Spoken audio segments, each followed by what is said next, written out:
வாழ்க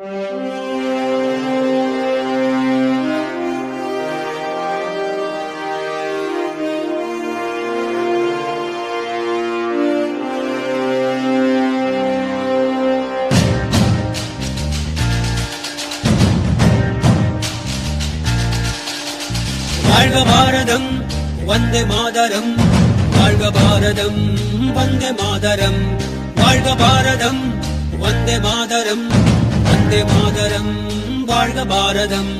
உதிரம் பல சிந்தி உயிர்கள் பல தந்து அகிம்சை வழியிலே அடைந்த சுதந்திரம், பாடுகள் பல பட்டு போர்கள் பல இட்டு இந்த மண்ணிலே பிறந்த சுதந்திரம். விசுவாசிக்கவே நேசிக்கவே உனக்கொரு நாடு.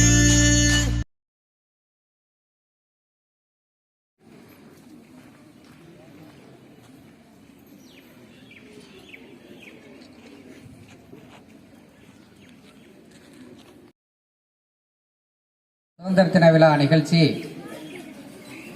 இந்த சிறப்பான நிகழ்ச்சிக்கு தலைமையேற்று நடத்தி தர செய்துள்ள நம் பள்ளியினுடைய தலைமை ஆசிரியர் அவர்கள் இந்த நிகழ்ச்சிக்கு தலைமையேற்று நடத்தி தரும்படி பள்ளியின் சார்பாக அன்போடு கேட்டுக்கொள்கின்றேன். அதனைத் தொடர்ந்து இந்த நிகழ்ச்சிக்கு முன்னிலை வைத்து அமர்ந்திருக்கக்கூடிய திருமதி அஞ்சலி தேவி SMC தலைவி அவர்களை முன்னிலை வைத்து தருமாறு அன்போடு கேட்டுக்கொள்கின்றேன். வழிமொழிகிறேன். மேலும் இந்த நிகழ்ச்சிக்கு வருகை தந்திருக்கக்கூடிய அவையோர்கள் அனைவரையும், மாணவ செல்வங்கள் அனைவரையும். அடிமை தளம் அருந்த நாள், ஆங்கிலேயர்கள் ஆட்சி முடிந்த நாள், இந்திய விடுதலை அடைந்த நாள், ஈடில்லா தியாகம் பழித்த நாள். 79வது சுதந்திர தின விழா நம்முடைய பள்ளியில் சீரும் சிறப்புமாக நடைபெற்றுக் கொண்டிருக்கிறது. நம் பள்ளி குடும்பத்தை வழிநடத்தி நமக்கெல்லாம் அம்மாவாக இருக்கும் மதிப்பிற்குரிய தலைமையாசிரியர் அம்மா அவர்களை வருக வருக என வரவேற்கிறேன்.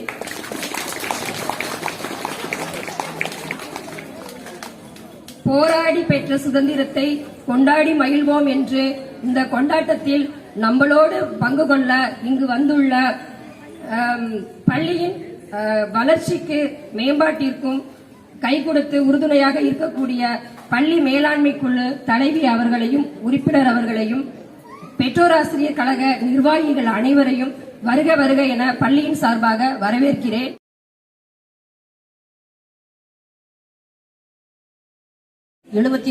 வது சுதந்திர தின விழாவிற்கு வருகை தந்திருக்கக்கூடிய அனைத்து சிறப்பு விருந்தினர்களையும், பள்ளியினுடைய இருபால் ஆசிரியர் பெருமக்களையும், மாணவ செல்வங்கள் அனைவரையும் நாங்கள் பள்ளியின் சார்பாக இருகரம் கூப்பி வருக வருக என்று வரவேற்கின்றோம். நாட்டிலே ஒரு ஊசி தயாரிப்பதற்கு கூட தொழிற்சாலை இல்லாத அளவுக்கு நாம் மிகவும் பின்தங்கிய நிலையில் இருந்தோம். நம்ம நாட்டில் ஆங்கிலேயர்கள் ஆட்சி செய்யும் பொழுது என்ன செய்வார்கள் என்றால், நமது நாட்டினுடைய ரா மெட்டீரியல்ஸ் நம்முடைய இரும்பு தாது, முக்கியமான அந்த வாசனை திரவியங்கள், அந்த மாதிரி பொருட்கள், அப்புறம் பஞ்சு எல்லாவற்றையும் என்ன செய்வாங்கன்னா கப்பல் மூலமா அவங்க நாட்டுக்கு கொண்டுட்டு போயிட்டு அங்க போய் என்ன பண்ணுவாங்கன்னா அதை வந்து ட்ரெஸ்ஸா மாத்தி அதை வந்து மதிப்பு கூட்டி அதை என்ன செய்வாங்கன்னா விதவிதமான பொருட்களை தயாரித்து அதை கொண்டு இந்தியாவில் கொண்டு வந்து அதை விற்பனை செய்வாங்க. நம்ம இந்தியாவை ஒரு சந்தை மாதிரி தான் அவங்க பார்த்தாங்க. இல்லை 7.5% நம்மளுக்கு அரசாங்கம் இடஒதுக்கீடு கொடுத்துருக்கு. இந்த வாய்ப்பெல்லாம் பயன்படுத்தி நிச்சயமா உங்களால முடியும். அதற்கு நீங்க என்ன செய்யணும் அப்படின்னா, இந்த மாதிரி விழாக்கள்ல இது பண்ணணும். ஊரையும் பெற்றோர்களையும் பெரியோர்களையும் ஆசிரியர்களையும் மதிக்க கத்துக்கணும். வருகவே வணங்கி பாடுகின்ற வருகவே வருகவே வருகவே வணங்கி பாடுகின்ற வருகவே.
வணங்கி பாடுகின்றேன் வருகவே வருகவே வருகவே வணங்கி பாடுகின்றேன் வருகவே வாசனையோ இந்த மக்களோட யோசனையோ மண்ணு வீசும் வாசனையோ இந்த மக்களோட யோசனையோ இந்த சின்ன பொண்ணு பாட்டில தான்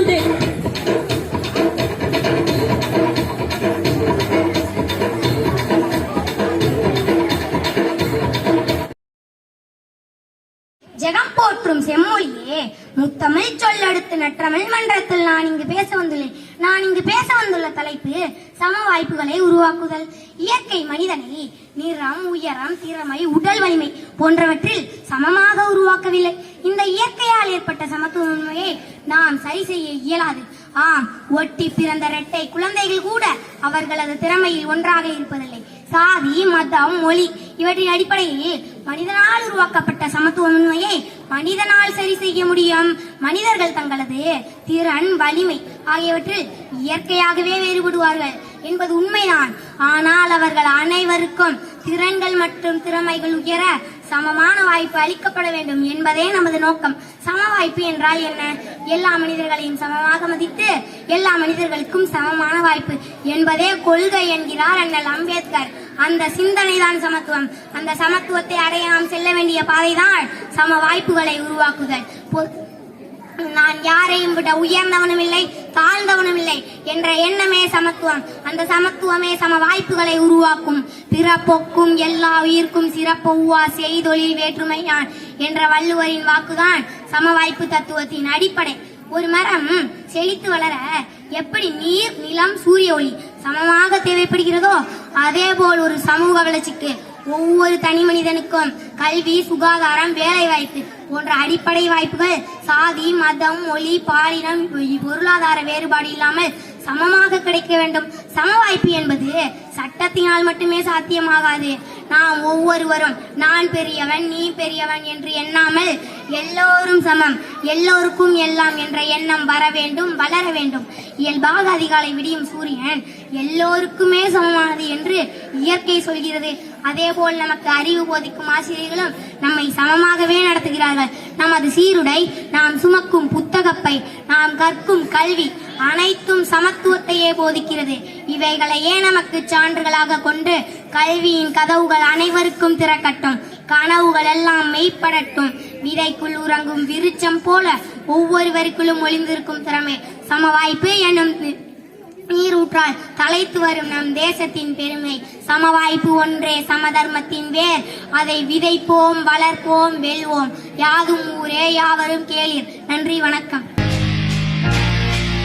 உயிர் தியாகத்தாலே பிறந்தது எங்கள் சுதந்திரம். நம் தாய் திருநாடு ஒற்றிக் கொண்டாடு. நம் தாய் திருநாடு ஒற்றிக் கொண்டாடு. வாழ்க பாரதம், வந்தே மாதரம். வாழ்க பாரதம், வந்தே மாதரம். வாழ்க பாரதம், வந்தே மாதரம். வந்தே மாதரம், வாழ்க பாரதம். உதிரம் பல சிந்தி உயிர்கள் பல தந்து அகிம்சை வழியிலே அடைந்த சுதந்திரம். பாடுகள் பலப்பட்டு போர்கள் பல இட்டு இந்த மண்ணிலே பிறந்த சுதந்திரம். சுவாசிக்கவே நேசிக்கவே உனக்கொரு நாடு. நீ வாசிக்கவே யோசிக்கவே விடுதலை கொண்டாடு. வாழ்க பாரதம், வந்தே மாதரம். வாழ்க பாரதம், வந்தே மாதரம். வாழ்க பாரதம், வந்தே மாதரம். வந்தே மாதரம், வாழ்க பாரதம். நாடு எங்கள் நாடு பேர சொன்னாது பாரு. நாடு எங்கள் நாடு பேர சொன்னாது பாரு. சென்னை எங்க தாய்நகரம், தந்தை எங்கள் நற்களஞ்சியா. அரசு முத்திரையாண்டா கோபுரம், தொட்ட பெட்ட உயர்ந்த சிகரம். சங்கம் வைத்து வீரம் வச்ச எங்க மதுரை தானுங்க. கங்கையம் கால கிட்ட தோற்று நிற்கும் உங்க குதிரை தானுங்க. பாம்பன் பாலம் கடல் வழிதானே எங்க பெருமை தானுங்க. மலைகளின் ராணி உலக மண்டலம் இவளுக்கு நிகழ் யார் கூறுங்க. நாடு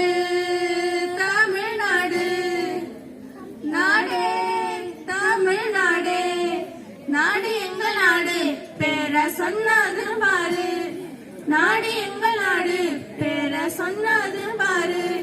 கல்குள்ள சிற்பம் பார்க்க மாமல்லபுரம், பட்டு சேலைக்கு ஆசைப்பட்டா காஞ்சிபுரம். வீரமான விளையாட்டு நான் ஜல்லிக்கட்டு, முடிஞ்சழியும் கபடியில மல்லு கட்டு. கங்கைக்கு நிகரான காவிரி ஆறு, அது பாயும் இடம் எல்லாமே செழிக்கும் பாரு. சங்க வைத்து வீரம் வதச்ச எங்க மதுரை தானுங்க, காங்கேயம் காலை கிட்ட தொட்டு நிற்கும் குதிரை தானுங்க. பாம்பன் பாலம் கடல் வழிதானே எங்க பெருமை தானுங்க. மலைகளின் ராணி உதக மண்டலம் இவளுக்கு நிகர் யார் கூறுங்க. நாடு தமிழ்நாடு, நாடு தமிழ்நாடு, நாடு எங்கள் நாடு பேர சொன்னாதிரும் பாரு. நாடு எங்கள் நாடு பேர சொன்னாதிரும் பாரு. அனைவருக்கும் நன்றி.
ஆசிரியர் தோழர்களுக்கும் தோழிகளுக்கும் மாணவ செல்வங்களுக்கும் எனது முதற்கண் காலை வணக்கம். அம்மா துர்கா வந்துட்டு 2024 பாஸ் அவுட், 1 இயர் கோச்சிங்ல அந்த பசங்களை விட கூடுதலா ஸ்கோர் பண்ணி பாஸ் ஆயிருக்கா. இதெல்லாம் நீ கிளாப் பண்ணி ஆகணும், பெருமைப்படுங்க. கண்டிப்பா நம்ம எப்போதுமே பாத்தீங்கன்னா ஒரு விஷயம் நடக்குதுன்னா உடனே நம்ம மைண்ட் செட் வந்து அடுத்து இன்னொரு ஸ்கூலோடயோ இன்னொரு பள்ளியோடயோ கம்பேர் பண்ண கண்டிப்பா அவங்களோட உழைப்பு இருக்கு, அதை நான் இல்லைன்னு சொல்லல. அவங்கள குறைவா நான் எடை போடல. அவங்களோட உழைப்புக்கு அவங்களும் MBBS ஆயிருக்காங்க. பட் 2 இயர்ஸ் பிராக்டிஸோட 1 இயர் பிராக்டிஸ் போட்டி போடும் போது எது பெட்டர், எது பெஸ்ட், எது பெஸ்ட் நீயே சொல்லு. 1 year பிராக்டிஸ்ல அவங்களோட நிறைய ஸ்கோர் பண்ணி வர்றதா பெரிய விஷயம், அப்படிதானே? அதனால இன்னைக்கு துர்காவுக்கு பிளெக்ஸ் எல்லாம் வச்சிருக்கோம். எதுக்காக வச்சிருக்கோம்? கீழே உட்கார்ந்து இருக்கிற நிறைய டாக்டர்ஸ் இருக்கீங்க, அப்படிதானே? இருக்கீங்களா? நிறைய கலெக்டர்ஸ், ஐஏஎஸ் ஆபீசர்ஸ் இருக்கீங்களா? வந்திருக்கிற எல்லாருக்கும் இனிய காலை வணக்கம். அப்புறம் முதல்ல நான் நன்றி சொல்லிக்கணும்னு தான் நினைக்கிறேன். இங்கே நான் இவ்வளோ தூரம் வர்றதுக்கு காரணமாக இருந்த ஹெச்எம் அம்மா, அப்புறம் மோட்டிவேட் பண்ண டீச்சர்ஸ், என்னோட பேரண்ட்ஸ், அப்புறம் என்னோட சில ரிலேட்டிவ்ஸ் எல்லாருக்கும் இந்த நேரத்தில் நன்றி சொல்லிக்கிறேன். ஏன்னா அவங்களோட பிளெஸ்ஸிங்ஸு, மோட்டிவேட் பண்ணுற ஸ்பீச்சு, அப்புறம் அவங்களோட கைடன்ஸ்னால தான் நான் இங்கே வந்து நிற்கிறேன். அதனால் அவங்களுக்கு திரும்ப ரொம்ப நன்றி. இப்போ வந்து பசங்கள்கிட்டலாம் இருக்கிறது என்னென்னா மொபைல் அடிக்ஷன்லாம் இருக்குது. அதுலேருந்து எல்லோரும் கொஞ்சம் வெளில வர பாருங்கள். ஏன்னா இந்த ரீல்ஸு ஷார்ட்ஸ்லாம் பார்க்குறதுனால வந்து நம்ம ஃபோக்கஸ் குறையுதுன்னு சொல்லியிருக்காங்க. அதனால கொஞ்சம் கொஞ்சமாக அதுலேருந்து வெளில வர பாருங்கள். நான் அதை வந்து ஃபுல்லாக விட்டுருங்கன்னு சொல்ல, மொபைல் ஃபோனே தொடக்கூடாது அப்படின்னு சொல்ல, அதை கொஞ்சம் கொஞ்சமாக குறைச்சிக்கங்கன்னு தான் சொல்கிறேன். அதுக்கப்புறம் வேறு என்ன, எல்லாருக்கும் கண்டிப்பாக ஏதாவது டேலண்ட் இருக்கும். அதை விட்டுறாமல் பிடிச்சி வந்துடுங்க. மோட்டிவேட் பண்ணுறதுக்கு நம்மளுக்கு இங்கே நிறைய சார் டீச்சர்ஸ்லாம் இருக்காங்க. ஸ்டடீஸ்க்கு அதிகமாக நேரம் ஒதுக்குங்க. கிடைக்கிற நேரத்தில் கரெக்டாக படிச்சுக்கோங்க. இந்த மாதிரி ஒரு எலைட் ஸ்கூல் இருக்கு, அங்கே நீ போனா வாழ்க்கையே சேஞ்ச் ஆயிருந்தாரு. அதுக்கப்புறம் அந்த கடைசி 6 மாசம் படிச்சதுதான். அதுக்கப்புறம் நானும் கிடைக்குன்னு சொல்லிட்டு 450 மார்க் எடுத்தேன். சரி நானும் கிடைக்குன்னு சொல்லிட்டு ஒரு வாரம் 2 வாரம் வெயிட் பண்ணி கிடைக்கல. அதுக்கப்புறம் சொன்னாங்க கண்டிப்பாக கிடைச்சிருந்தாங்க. அதுக்கப்புறம் இங்கே வந்து அட்மிஷன் போட்டேன். அட்மிஷன் போட்ட அடுத்த நாள் காலையிலேயே ஃபோன் அடிச்சாங்க அங்கே உள்ள ஹெட் மாஸ்டர், இது மாதிரி உங்களுக்கு இந்த ஸ்கூல் வாய்ப்பு கிடைச்சிருக்கு வாங்கன்னு. இந்த வாய்ப்பை ஏற்படுத்தி வந்த வகுப்பாசிரியர் அவர்களுக்கும் எனது பள்ளியில் பணிபுரிந்த இந்த ஆசிரியர் பெருமக்கள் அனைவருக்கும் நன்றியை கூறி விடைபெறுகிறேன். அநீதியை கண்டால் பொங்கும் கோபம், இவை அனைத்தையும் விட மேலாக நாளைய உலகம் நலமாக வாழ வேண்டும் என்ற நல்லெண்ணம். சுருக்கமாக சொன்னால் இளைஞர்கள் என்பது சமுதாயத்தில் அசைக்க முடியாத ஓர் அச்சாணி. சரித்திரத்தை புரட்டி பாருங்கள், ஒவ்வொரு திருப்பு முனையிலும் இளைஞர்களின் பங்கு இருப்பதை காணலாம். 20 வயதில் தூக்கு மேடை ஏறிய பகத்சிங்கின் தியாக நெருப்பு இந்திய சுதந்திர வேள்வியை எவ்வளவு வீரத்துடன் முன்மொழிந்தது. இளம் வயதிலேயே ஆன்மீகத்தையும் சமூக சீர்திருத்தத்தையும் இணைந்து இவ்வுலகையே திரும்பி பார்க்க வைத்த விவேகானந்தரின் ஆற்றலை என்னவென்று சொல்வது. இவர்கள் இளைஞர்களாக இருந்த பொழுது விதைத்த விதைதான் இன்று நாம் அறுவடை செய்யும் மாபெரும் விஷயங்களாகும். இளைஞரின் தலைமுறையானது மிக பெரும் ஆற்றல்களை கொண்டிருக்கும். ஜாதி மதபேதங்கள், வரதட்சணை கொடுமை, ஊழல் போன்ற தொற்று நோய்களுக்கு இளைஞர்களிடமே மருந்து உள்ளது. இந்தியா போன்ற தூய்மையிடங்களில் பங்கேற்பது, சுற்றுச்சூழலுக்காக மரங்கள் நடுவது என இளைஞர்கள் செய்த சிறு சிறு முயற்சியும் நாளை சமுதாயத்தின் மிக பெரும் மாற்றத்தை உருவாக்கும். இளைஞரின் கனவு போல் சிறகுகள் கொடுத்து அவர்கள் செய்த ஆற்றல்களை சமுதாயத்தின் உயர்விற்காக பயன்படுத்துவோம். பாரத நாட்டை உருவாக்குவோம் என்ற கனவை நினைவாக்குவோம். இளைஞனே, நீ எழுந்து நில், எதிர்கால முன் கையில் துணிந்து செல். வேதனைகளை நீ களைத்துக்கொள், வெற்றி நிச்சயம் நினைவில் கொள். வீரம் கொள், வேகம் கொள், வேண்டியது கிடைக்கும் வரை முயற்சிக்கொள். முடியாதது ஒன்றுமில்லை நினைவில் கொள், முடிந்த வரை முன்னேற்றம் கொள். பேச வாய்ப்பளித்து பேச விட்டு அமைதி காத்து ஒத்துழைத்த அத்துணை பேரையும் சிறந்தாழ்ந்து வணங்குவதே நல்ல பழக்கம். அதுவே எனது வழக்கம். தமிழே என்று முழக்கம். பேசி முடிக்கிறேன். நன்றி, வணக்கம்.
பாரதியார் டிசம்பர் 11, 1882 பிறந்தார். பாரதியார் ஒரு தமிழ் கவிஞர்.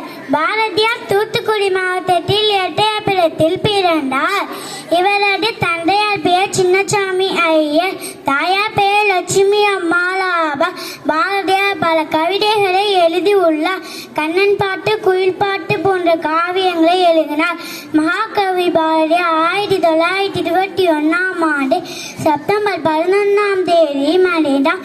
நான் பாரதியார் பற்றி ஒரு சிறிய பாட்டு பாடுகின்றேன்.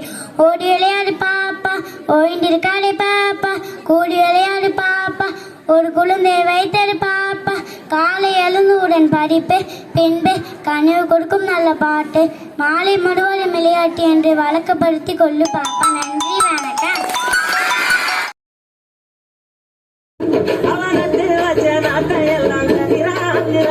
எங்க புள்ள குட்டி அத்தனைக்கும் அவன் தாயாமத்தான் பச்சை மண்ண வளமாக்குறா, வழிகாட்டுறா. அம்மா போராண்டி தரும் அவதாரமா நின்னா இல்ல குறதான். அம்மா போராண்டி தரும் அவதாரமா நின்னா இல்ல குறதான்.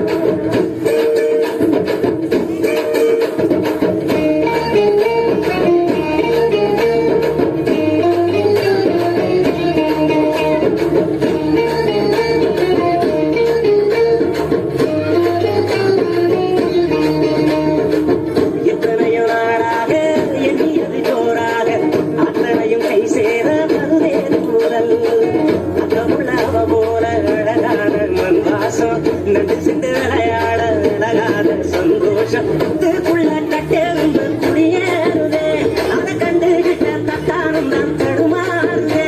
ஒரு காலையில் சோகம் இல்லை தெளிவாகுதே, விதி மாறுதே. அம்மா போராண்டி தரும் மழைதான், அவதாரம்மா நின்னா இல்ல குறதான்.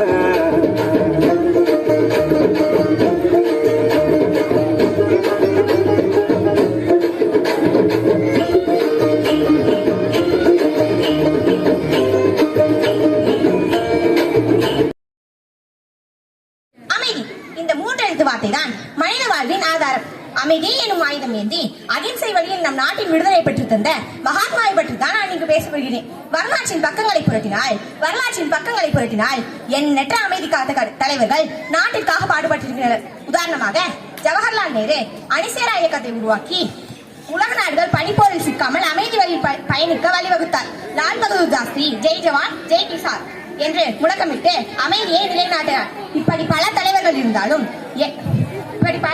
இருந்தாலும் போர்பந்தர் மண்ணில் பிறந்த உத்தமர், எளிமையின் வடிவம், இந்தியாவின் தேசிய தலைவருமான மகாத்மாவை பற்றி பேசுவதில் நான் பெருமை கொள்கிறேன். தென்னாப்பிரிக்காவில் அன்று ஒரு ரயிலில் இருந்து கீழே தள்ளிவிடப்பட்ட மோகன்தாஸ் கரம்சந்த் காந்தி அன்று சிந்தித்த ஒரு சிந்தனைதான் மாபெரும் சத்தியாகமாக உருவாக்கியது. போர் பீரங்கிகளுக்கும் துப்பாக்கிகளுக்கும் பதில் சத்தியாகிரகத்தையும் உப்பு சத்தியாகிரகத்தை மேற்கொண்டு பிரிட்டிஷ் சாம்ராஜ்யத்தை அசைத்து பார்த்தார். உலக நாடுகளை வியந்து பார்த்தது. எப்படி ஒரு மனிதரால் ஆயுதமின்றி இவ்வளவு பெரிய மாற்றத்தை ஏற்படுத்த முடிந்தது என்று. நன்றி.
ஒரு சப்பாத்தி கள்ளி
போயாச்சு சுத்தமான ஊராச்சு கண்டம்மா